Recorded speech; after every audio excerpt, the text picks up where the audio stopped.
In the hierarchy of human beings whose footprints on history can never be erased, for good or ill, he was perhaps unique. He was small and unkempt, brilliant and pitiless and unforgettable. He was adored and execrated in life and almost deified in death. He is remembered today wherever men's affairs have a meaning, with veneration or hatred, but never without respect. His name was Vladimir Ilyich Ulyanov, known as Lenin.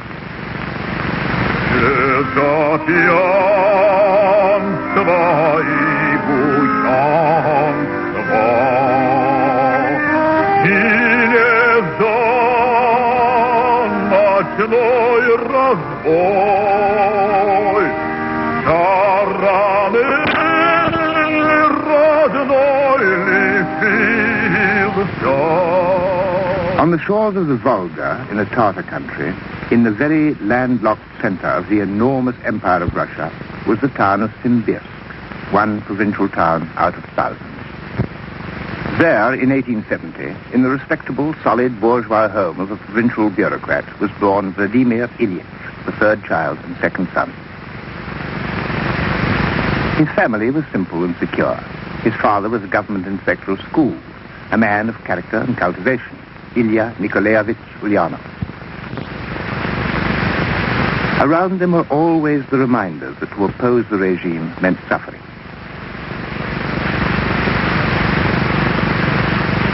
A 1,000 miles away in St. Petersburg, when the young Ulyanov was 17, the thing happened that was to shadow his life like a scar.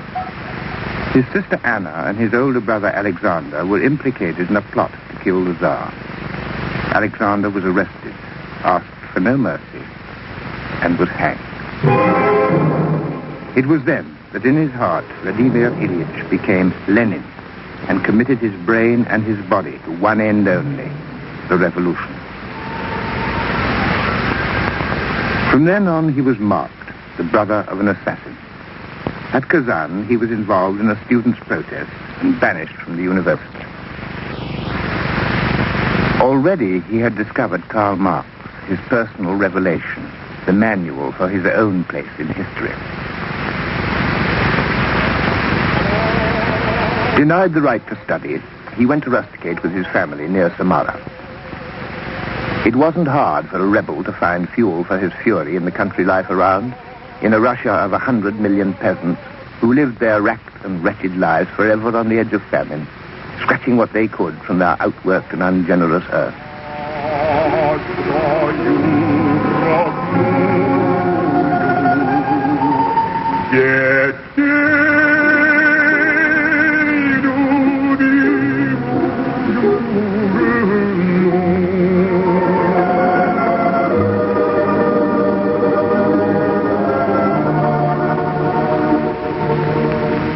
It was not difficult in the Russia of Vladimir Ilyich Lenin to feel a bitter and ineradicable certainty of human wrong. It had to change. They let Lenin into St. Petersburg at last, to the law school. Here was the other side of the Russian picture, the urban proletarian picture. Here, as he sailed through his 4-year law course in 1 year, he reached his creed, that today's revolutions are born always in cities. On this proposition, he began to work. In his workers' lodging, he met the girl Nadezhda Konstantinovna Krupskaya, the militant feminist Marxist, who, by and by, became his wife. Russia was changing, slowly groping to the new 19th century industrialization.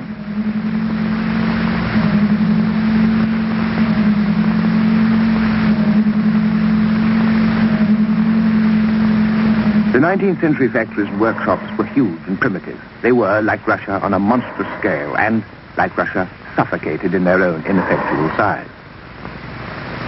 In them grew a seething and inarticulate resentment, expressed in all manner of groups of protest, the incoherent raw material of revolt, with neither motive power nor guide.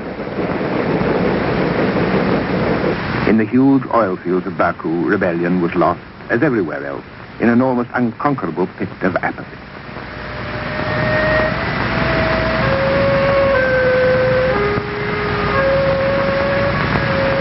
And above it all, ineffably remote, lingered the strangest phenomenon of all. For 400 years, the Tsars had ruled, and here was the last, Nikolai Alexandrovich Romanov, by the grace of God, Emperor of all the Russias, Tsar of Moscow and Kiev, Tsar of Astrakhan, Tsar of Poland and Siberia, Grand Duke of Lithuania and Finland, and much else.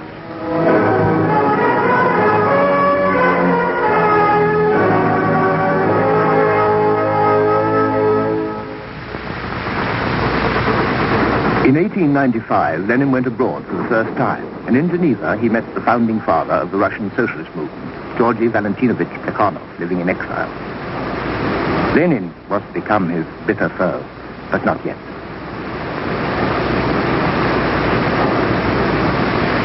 So he returned to Russia and founded with Julius Martov the forbidden League of Struggle for the Liberation of the Working Class. And he was arrested. For 14 months he stayed in jail. There was, of course, no question of a trial. Yet he had abundant books, and he had no especial trouble smuggling out of prison the revolutionary tracts he was there for writing.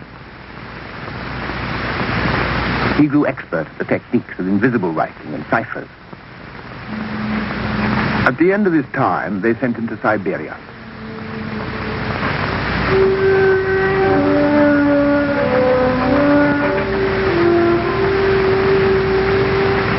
It took him 2 months to reach his place of exile, the Shushenskoye, far to the east. There he waited and hunted and shot and read and wrote interminably. 2 years later, Nadezhda Krupskaya, too, was exiled to Siberia. The authorities obligingly let her join Lenin, and there she and Lenin were married. By now, the Social Democrats were on the run. Lenin found his way to Munich, where, with Martov and Petrosov in 1900, he founded the rebel paper Iskra, the Spark. It was smuggled into Russia by many people, among them the young Georgian activist Joseph Djugashvili, later to be known as Stalin. The paper Iskra became the underground gospel of Russian socialism. The workers' cells began to form in secret everywhere.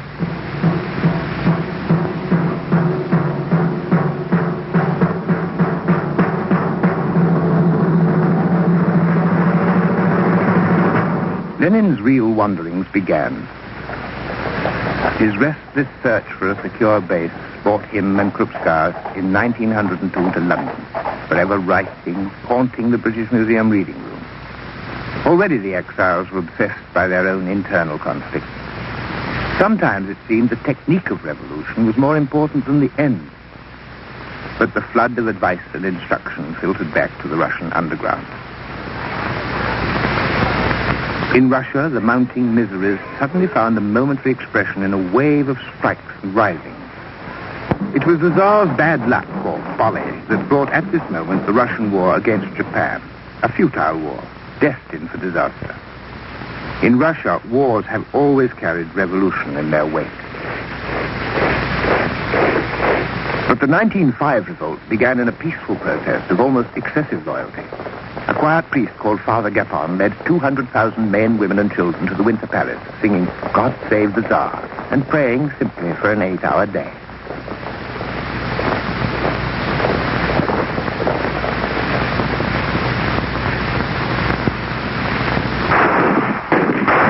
And the guards opened fire on them.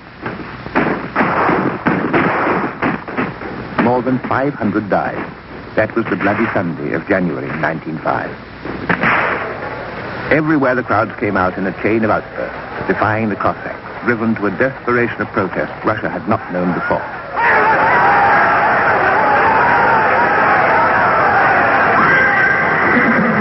This, thought Lenin from afar, must be it, the time for which he had planned. He hurried back to St. Petersburg.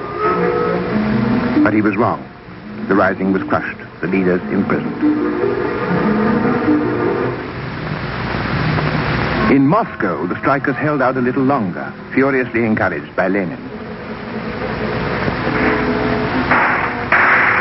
But the army was still loyal to the Tsar, and the army had the guns, the cavalry, the resources, and the confidence. The strikers had defeat and death.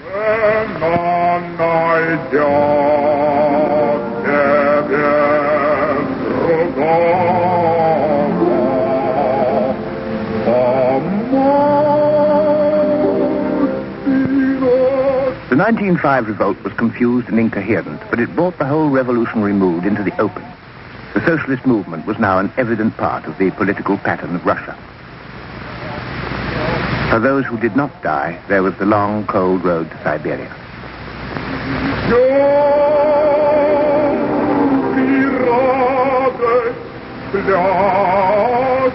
For 12 years, then, the revolt was over.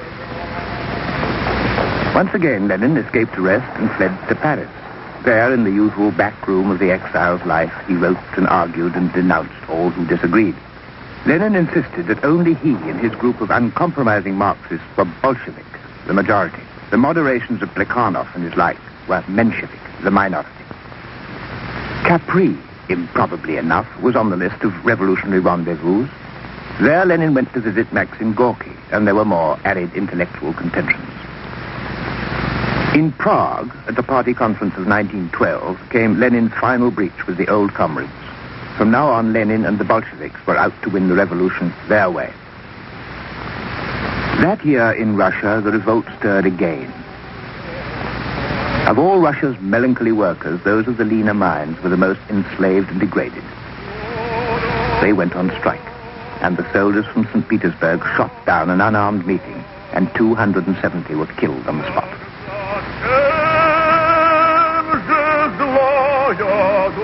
At that, there rose in Europe a howl of horror and protest so loud, and in Russia a national strike so great, that a certain awe fell on the government, and a few tentative measures of conciliation came about. Lenin was closing in. He moved his base to Krakow in Galicia, but all this time another party was at work, the Okhrana, the Tsarist secret service. By now they were well onto the revolutionary movement. They had widely infiltrated it. They actually took part in smuggling the papers, running the guns, meanwhile encouraging the schisms and retarding the movement. But, and it was somehow very Russian, even the Secret Service men were divided. Some of them became real revolutionaries. And now it was 1914. Suddenly, all over Europe, multitudes of dissidents remembered they were loyalists. A wave of patriotism drove the conception of revolution into abeyance. Lenin was consumed with impatience. What had happened to European socialism? Where was the workers' solidarity that should quench this war?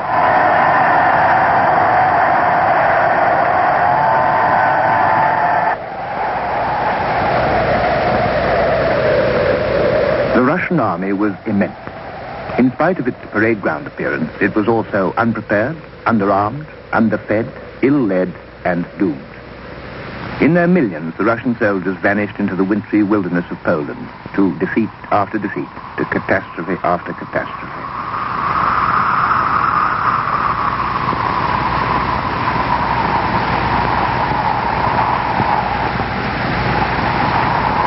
At least 4 million never came back. At home, the privations grew almost beyond the point of toleration. The Russian mood alternated between hysteria and Slavonic despair. By 1917, it was a country ripe for chaos, and Lenin was not there. By now, he was in Zurich. What detonated the February Revolution was small enough, an industrial dispute in the Putilov West in Moscow. The immense difference between this and all that had gone before was that now the soldiers were moving to the side of the citizens. Most of the garrison of Petrograd, as the capital was now called, moved over to the workers, the leaderless demonstrators who were now storming and parading the streets. This wasn't politics. The politics were to come.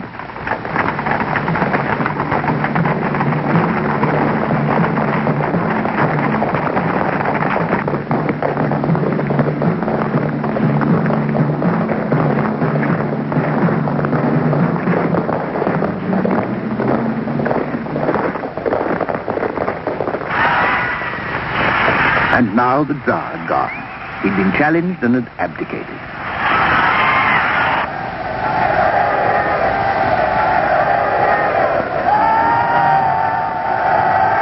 After 4 centuries, Russia had no Tsar, and it still had no Lenin. In the austere bourgeois peace of Switzerland, Lenin was frantic to return. The revolution for which he'd lived his life had begun, and he wasn't there. It would go by default. It would get into the wrong hands. Yet how could he, Lenin, cross the battlefields of a Europe at war? Petrograd, without a Tsar and without a Lenin, was now an arena for politicians contending for power. The seething impatience of Lenin and the exiles of Zurich produced a melodrama worthy of the time. The famous sealed train that no one might leave nor enter on its journey. The Germans, most eager to get a good disruptive force like Lenin back among their enemies, agreed to send him there by train. Some 30 men and women traveled on that famous train, the hardcore of the exiled revolutionaries. Lenin, Zinoviev, Radek, Klarovetkin, Sokolnikov, all pipelined through a Europe at war, back to a Russia they had none of them seen for years. And so, after 12 years, Lenin returned to the Finland station.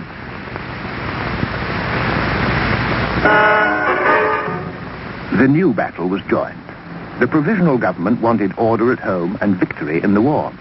Lenin and the Bolsheviks wanted the revolution under the control of the revolutionists and professional party workers, and they wanted an end to the war. Any end. This Lenin expounded in the April thesis to the Petrograd Council of Soviets. The slogan was, land, bread, peace. In 1917, then, the two ablest Marxists in the world were brought together again in guarded friendship, with the return from America of Trotsky. His task was to be to end the war. In the minds of the soldiers, it was already ended. Everywhere along the German front, the opposing armies were fraternizing, grateful for any respite from this cruel campaign.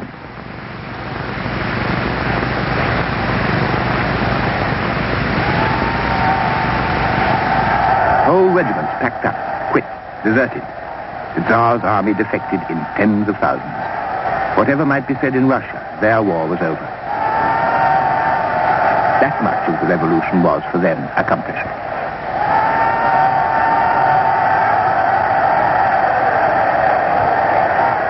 In Petrograd, the revolution was established, and what had, in fact, changed? Lenin continually demanded that the provisional government give way to a republic of the proletariat and an end to the war. That July brought out 300,000 people into the streets. On the other side, Kerensky, whose father had taught Lenin Simbirsk. He was prime minister, and he subdued the impatient Bolsheviks. Their headquarters, the commandeered house of the ballerina Kreshinskaya, was sacked. The left was routed. Lenin, disguised as a railwayman, slipped over into Finland, indicted for treason. For now the story was, Lenin was a German agent, sent in by the Germans, paid to end the war. He furiously denied it, but hiding didn't help.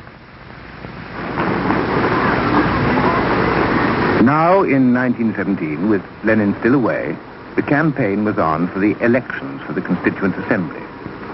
The Bolsheviks remained in a high condition of exhilaration. As they had once cried, the Tsar must go, they now cried, Kerensky must go. Power to the Soviets. Yet, when the 42 million votes came to be cast later, the Bolsheviks were to get less than 10 million. The other social revolutionaries got 21 million, 58%. But Lenin said, the interests of the revolution stand over those of the Constituent Assembly, and on its first meeting, the Bolsheviks imposed their will. The Assembly never met again. Now both sides of this bitter division of the band of brothers were arming openly, and as openly making ready for the struggle for power. Lenin was still away, but his momentum had persuaded the Marxists of the town and the peasants from the disintegrating army to opt no longer for Kerensky and the Allies, but for Lenin and the end of war.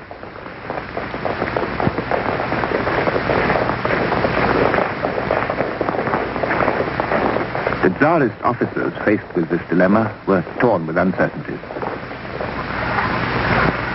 Yet life went on. In some bizarre way, the social scene of the Russian capital continued to function for the phantoms of the old regime.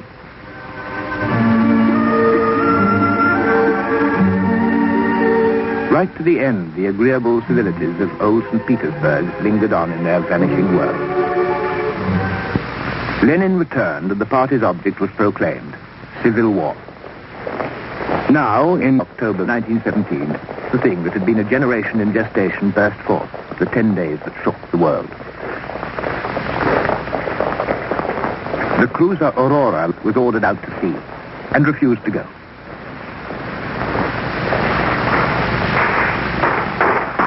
Street by street and building by building, the Bolsheviks took over. Only the Winter Palace was holding out. The Aurora opened fire and it surrendered. And out of all this sound and fury, victory came with practically no one getting hurt. In the Winter Palace, it came true at last. Lenin handed over all power to the Soviets. For the first time, Bolshevik meant what it said, the majority. In an oddly pedantic phrase, Vladimir Lenin told the nation, "We shall now proceed to construct the socialist order." But only now did the real problems begin.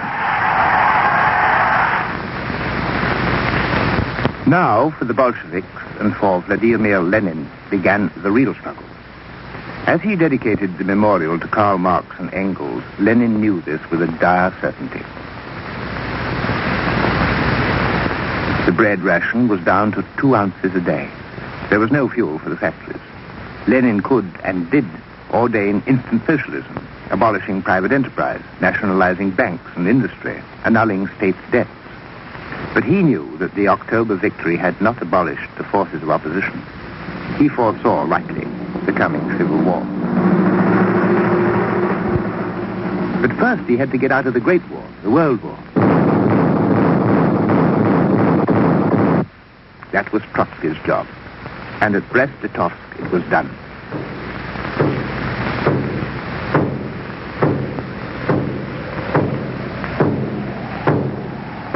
Russia had lost almost a third of her population, a quarter of her land, half her industry.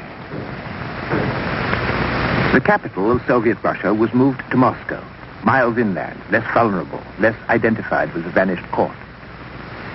Behind the Kremlin walls, Vladimir Ilyich Lenin set up a seat of state authority. His personal apartments were ordinary to the point of starkness. He was, after all, used to austerity, quite careless of all possessions. Lenin at home with his wife, Krupskaya, the childless pair whose only offspring was an abstraction, a revolution.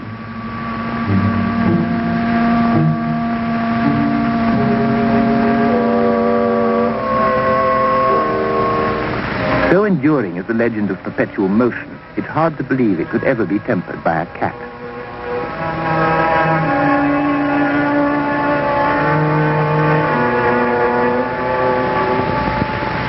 Not every Russian may have shared this euphoria.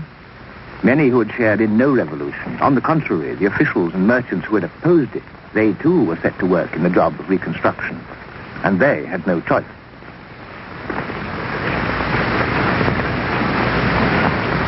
The Civil War was on the way. Lenin, reviewing the nucleus of the new Red Army, could only guess what it might face at any moment. The one thing he needed was time and peace and opportunity to gain experience and consolidate. And that he did not get. The outside world now fell upon the conclusions of the Soviet state. The Germans marched on the Ukraine and ravaged it to protect it, as they loudly claimed, from the revolution. The British landed their Marines at Archangel, more than 10,000 in a few months. They occupied it, overthrew the local Soviets, and marched on. In the Far East, there came the Japanese, 70,000 of them, followed by 9,000 Americans. Against all this, the raw and improvised Red Army. At first, it was only about 150,000 strong. Most of them already had 3 years of the Tsar's war behind them. They could have done without another. Now they had to contend with the world, it seemed, on a front of 5,000 miles. They were short of everything: uniform, guns, food. Their great hope was that they would grow with partisans along the way.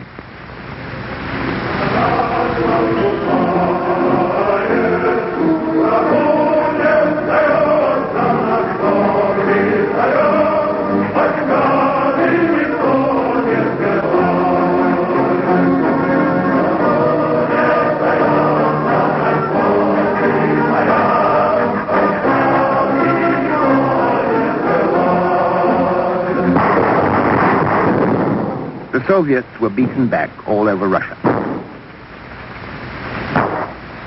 To check this was the task of Trotsky. His work was desperate, fantastic, but we will look in vain for a word of praise in the Soviet records of today. All Russia was now an armed camp. This was, in effect, one world against another, the first confrontation of communism versus the rest.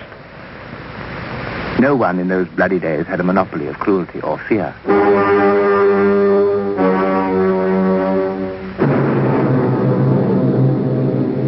At this time, there came an act that seemed curiously incidental. On July the 16th, 1918, the Tsar and his family were shot dead. The dynasty of the Romanovs was wiped off the face of the earth. In any case, death was everywhere. In August, it reached out for Lenin. As he left a Moscow meeting, a woman called Kaplan fired 2 shots. They hit him in the chest and shoulder. He nearly died, protesting, "Why should they make me suffer so?" But that was not his time to die. He recovered quickly. By the spring of 1919, the counter-revolutionaries and the interventionists had taken 6/7 of Russia from the communists. Moscow was under siege.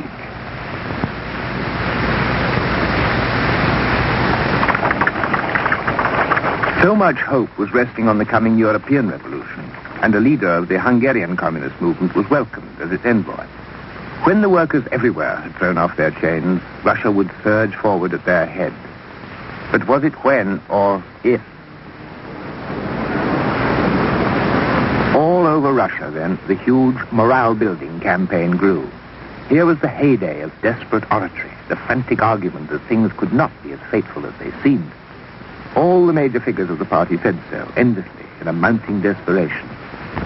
Sverdlov, Kalinin, Molotov, Orджоникидзе, Stalin, all in their different ways insisted on the same thing. After all these awful years, must we lose now? Slowly it began to work. The recruits poured in. The partisan forces built up. They multiplied in their thousands, and they died in their thousands too. And slowly their growth came to exceed their extinction. Lenin spared nothing and nobody. He urged and demanded and insisted. He was without pity for anyone, including himself.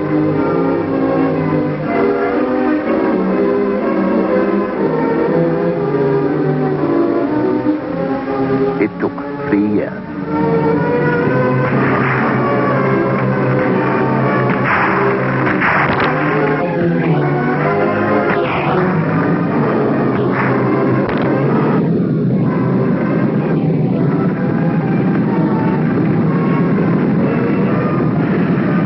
The counter-revolution had collapsed, the interventionists were dispersed, and Soviet Russia was at last, and for the first time, on its own.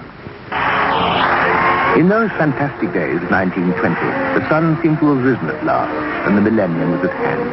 The infant experiment in the Soviet principle had taken on the giants of the world and held them, and challenged them, and beaten them.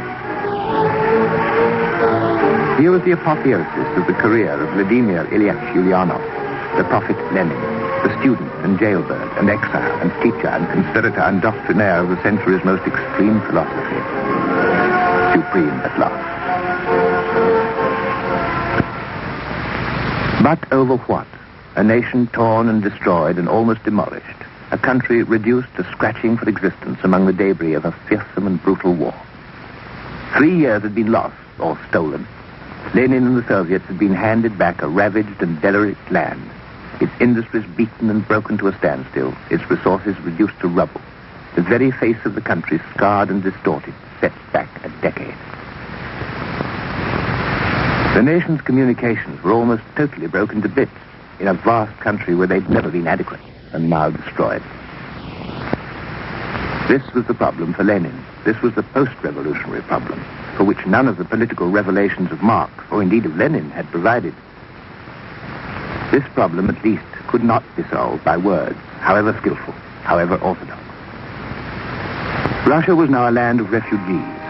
3 million people without a roof, freed from capitalism, and at the same time from everything else. depending now on a socialist state very nearly as desperate as they themselves.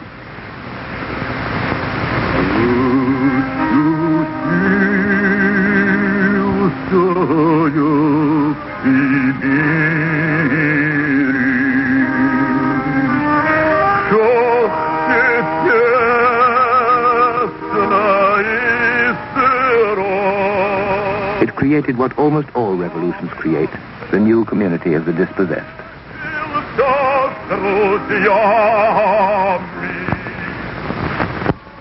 The Soviet state was born to the sound of funeral orations. One by one, the old comrades of the revolution were seen into the ground. The coffins were painted red. There were no priests and no prayers. Innumerable men and women were committed to the Russian earth. Lenin buried them all. Thousands upon thousands had died at the hands of those who opposed the revolution and of those who made it. There's no birth, they say, without pain. Sometimes in those ruinous days, it must have seemed to Vladimir Ilyich that the price had been woefully high. There was, of course, a time and a place for symbolism, for the ceremonial laying of stones. Even revolutionary Russia places much value on ritual. Lenin could find time to inscribe plots and formally consecrate them to communism. But there was so much more to be done. In the military field, said Lenin, we've won a complete victory. Now we must prepare for an even more difficult victory. The nation had virtually to be rebuilt, almost from the foundations. And almost the only machine in all the country to help was an inheritance of the war. There may have been some ironic symbolism as a byproduct, but the only thing that worked in Russia was a captured British tank. Lenin spoke endlessly throughout it all, exhorting, insisting, demanding, arguing. It may have been rhetoric. Perhaps none of the Russians had any choice. The fact is that somehow or other this terrible job was done. The broken bones of the country were knit together with nothing except hands and feet and muscles and endurance, the simple, hard technology of inexhaustible manpower.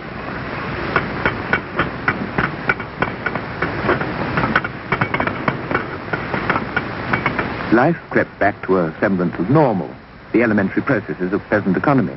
The Smolensky market was in business again. It wasn't much, but it was something.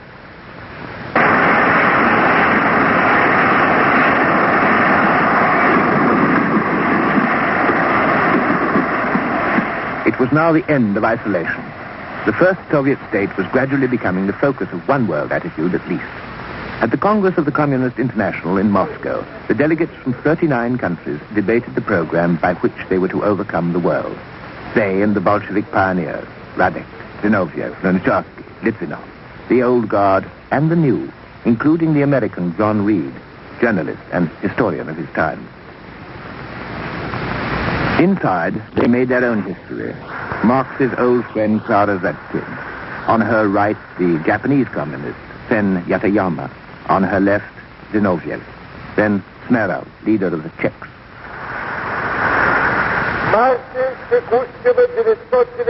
At the hub, always, Lenin projected his non-stop combination of magnetism and charm and petulant authority with that characteristic thrusting gesture of the shoulders and the chin, the dominating oratory of a man who said everything so often that it merely remained to say it again and again. It was his manner, as with many a personally modest man of extravagant powers, to retreat, as they say, into the limelight. By crouching inconspicuously to write his notes in an obscure corner, he was assured of a maximum attention.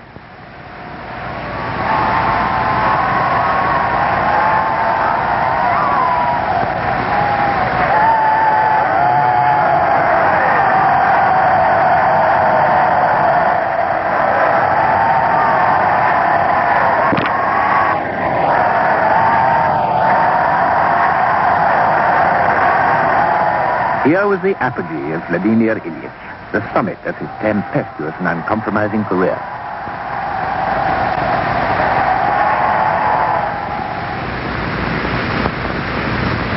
His sickness came quite suddenly. In 1922, his first stroke laid him low. He went to recover in a small estate in the village of Gorky. It was a hemorrhage of the brain, but it was not necessarily of great danger. He seemed to rally, and very soon he was talking as vigorously as ever, or nearly.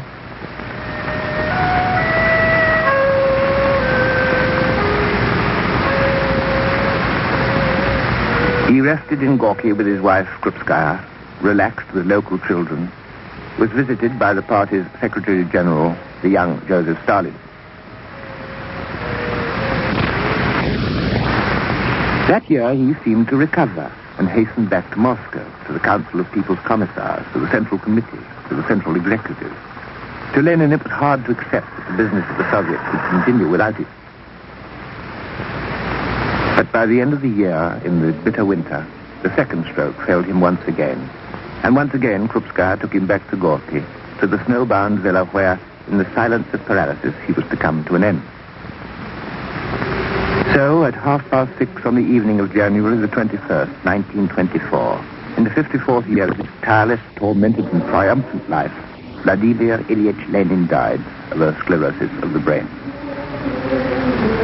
They took him back to Moscow, gripped in the ferocity of the numbing winter's cold.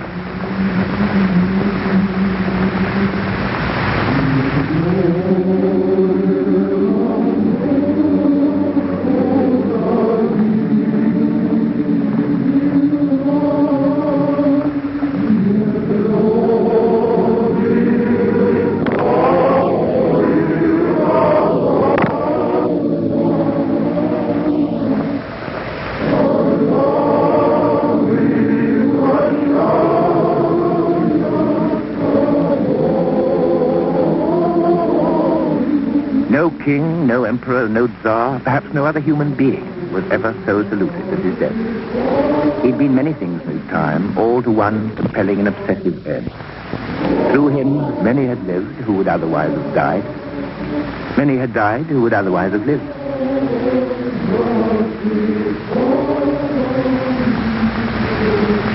They set what was left of Lenin in the Red Square, and there, in body, he lies to this day.